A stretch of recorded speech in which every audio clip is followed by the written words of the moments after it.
Crap, I don't know how to sugarcoat this, guys. I really don't. I could give you a lecture on Princess Peach and her traditional gender roles in video games and how she derates women and is oppressed by men, but please, I'm not Twitter.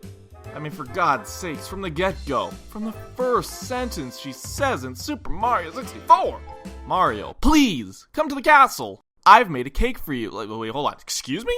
Like, first you're begging him to come like he always says, it's not worth my time. And then you also make a cake for him? Like, if people come to my place, I say, okay there, dipshit, I'll give you refreshments, you can stay, but you better bring a bag of chips, a board game, and good company, alright?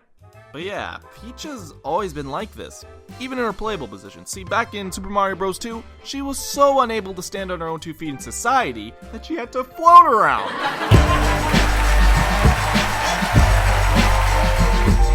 But she got her own game, you say. Yeah, she's stripped of this oppressive position. Yeah, throw it out the window. She's now the hero, she saves Mario and Luigi, but only one problem. She attacks with an umbrella, collects diamonds, and has special moves that are her emotions. They actually made a gameplay mechanic revolving around the female's menstrual cycle. Nintendo making leaps and bounds in innovation, am I right, since 1983! Alright, now all that is a bit tongue-in-cheek, but there's still some truth here. Peach as a character is seriously defined by her gender. In the 80s, this stereotype didn't mean too much because this archetype was literally everywhere. The unlikely hero, the damsel in distress, the monstrous villain, geez, watch a Disney movie, you'll see it. Many are quick to point out these things and criticize the portrayal of women in Peach. However, not too many people point out the one game she's played in the most, Super Smash Bros. My question is, how is she shown in Super Smash Bros., and does it get rid of these traditional traits of a woman, or does it reinforce them? Now, I'm sure the opinion of a white, North American young male will surely be well received on the internet. Wow! Come on, bitch! It's Sonic Speed! Peachy! Before we do any deeper analysis on Peach's design, let's take a look at her moves on the surface. First, her regular jab attack. This is one of Peach's most basic attacks where it's a bitch slap. It's a bitch slap. It's even got the slippity slap sounds. Oh, okay. She has that float ability from Super Mario Bros. 2, which allows her to do some nifty aerial moves. See, she's got a butt bop, she kicks with her high heels, and grabs her crown and swipes it forward. Oh, get this.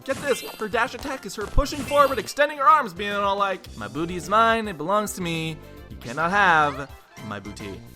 And her forward smash, oh man, she pulls out a tennis racket, a golf club, and a frying pan. Funny how it's all these women-esque sports or activities, huh? Man, I don't know if this is a good idea. What do you think, Jay-Z? Oh! Better yet, her up smash is her twirling a ribbon upwards. Her forward tilt is her doing an upward kick with her damsel in distress pose, and then her up tilt is her summoning a heart! Oh, and we have not even gone through her special moves yet.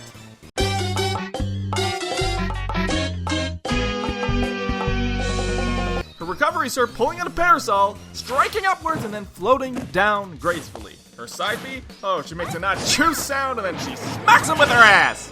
And her down B is her plucking turnips, vegetables, for what meal? Probably Mario's. And her neutral B is pulling a baby out of her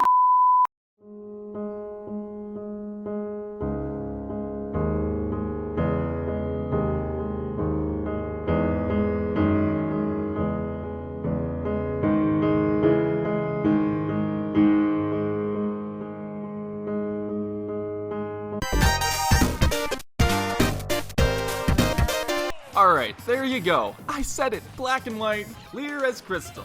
See, for those who don't understand deeper elements of game design and the history that goes into Smash Bros, you can kind of understand why looking at this could kind of irk some reactions. So allow me to stop a bit of these and try and handle, erect, compromise this moveset in a wholesome manner. I'm dead. Firstly, the float wasn't the only thing Peach had from Super Mario Bros. 2. That game introduced a new mechanic where characters could pluck turnips, enemies, coins, or whatever and throw them. And yep, this first playable appearance is where Peach got the turnips from. In fact, it stays so true to that game, when you pick different types of turnips, they do more damage. She can even pull out a bomb, which she got from that game too. And this isn't the only move that's inspired from her past gameplay appearances either. Her smash attack actually represents the Mario Sports series, with the golf club and tennis racket. These games are relatively relaxed and let you play all these sporting games with every Mario character. Hell, they even added Daisy to strengthen the amount of female representation in the Mario. God damn it, Daisy! Shut up! Even her frying pan is speculated to be a reference to her appearance in Super Mario RPG, where she was the main character alongside Mario and Bowser. An interesting tidbit is that the frying pan was actually her strongest weapon in Super Mario RPG. This trait carried over to her smash attack. When comparing the percents between the golf club and tennis racket, it's the strongest. It's also speculated that this game was where the parasol and slap got inspirations from. And before you cry foul on any of the other moves, relax, I got explanations for those too, including this. You cannot imagine the things I've seen! I know you may not believe this, but her pulling out Toad actually makes reference to classic appearances as well. See, Toad has been Peach's loyal servant since day one, always saying, Sorry, Mario, Peach is in another castle, you stupid bitch! When you talk to Toad, your mutual interest is Peach, like those awkward conversations with your friend's girlfriend. So I think it's only right that Toad somehow appears, and I literally mean somehow appears, in her moveset. Speaking of which, her dress. Now I know she has a lot of booty attacks, but it kind of makes sense from a game designer's perspective. See, the lower half of her model is very large, and designing moves around that is just easy. Can't really do a lot of kicks with a dress on, and well, if it's so big and easy to animate, they probably stuck to that. But those are all of Peach's moves that had historical context. The only moves that remain are ones that were completely chosen by the Smash team. These ones are the game point in deciding who they wanted Peach to be in Smash. Let's take a look at the Peach Bomber. I already talked about why she has bum attacks, but there's something else that's pretty interesting. In Super Smash Bros. Melee, this move thrusted her forward in a violent and rapid manner, where she would cause her opponents to explode while saying, Hacha! In Brawl, and eventually Smash 4, this was changed to... Notice anything different? In Melee, there was an explosion when on contact, but in the latter games, it's followed by... hearts? And then her up tilt from Melee to Brawl was from a headbutt to the power of love. What? Oh, I could go on. Her up smash was given a ribbon, and her up air was changed from high heel kicks to a rainbow elade. It's like they really just wanted to girlify a lot of the moves. I could take it a step further. Let's look at her running animation from Melee to Brawl and then Smash 4. It progressively becomes more of a joyous skip rather than a determined run. And that kind of progression kind of follows her whole moveset. What I think it was that they wanted to make Peach more appealing to the stereotype of young girls. Take into consideration the times Melee and Brawl were released, and on what consoles. With the Nintendo 3DS and Wii on the market, it was clear Nintendo was trying to change their marketing strategy to appeal to bigger audiences. This means elderly people, families, and yes, girls. This is the reason for games such as Brain Age and Nintendogs, and why consoles like the DS and Wii were so successful.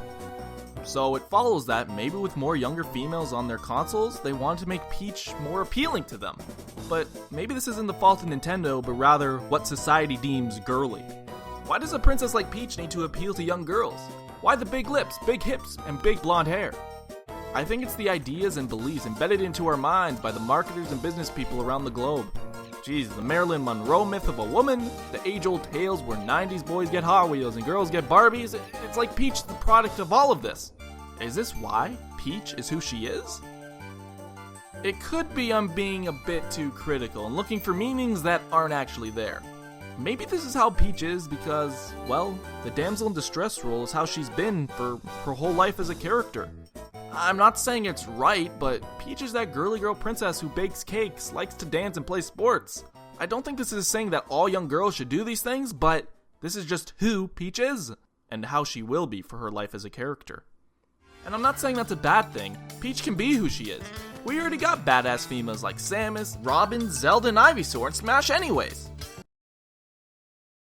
She may have all these traditional traits of a stereotypical blonde, but you know what? She is who she is, she's acting who she wants to be, and she'll stunt on all these mans. In Melee, she's one of the strongest characters in the games, performing better than Bowser, Donkey Kong, Mario, Ganondorf, and even the manliest man of them all, Captain Falcon. So maybe everyone can look at this a different way, but the way I see it is, Peach is who she is, and she owns it. What do you guys think about Peach and her moveset? Do you think I'm off the ball, or do you think I'm onto something? Let me know in the comments. Anyways, this has been a Lax. Thanks for watching, and I'll see you on the flip side. Take it easy.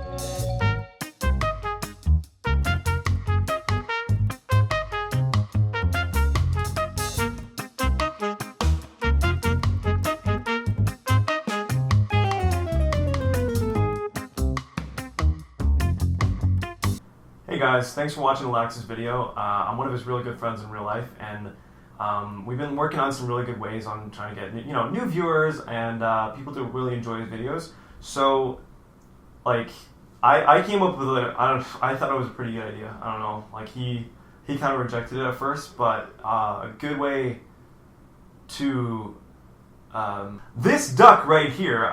This duck's going to be in all of his future videos, and only one part of the video. It could be like one frame. It could be like a couple seconds maybe, but it's in this video right now, and it's going to be in all the future videos. And just get a good look at that right there. So look out for it. We were going to think of like a reward system, but you don't get anything. It's just personal value, maybe. I don't know. I thought it was a good idea. You guys can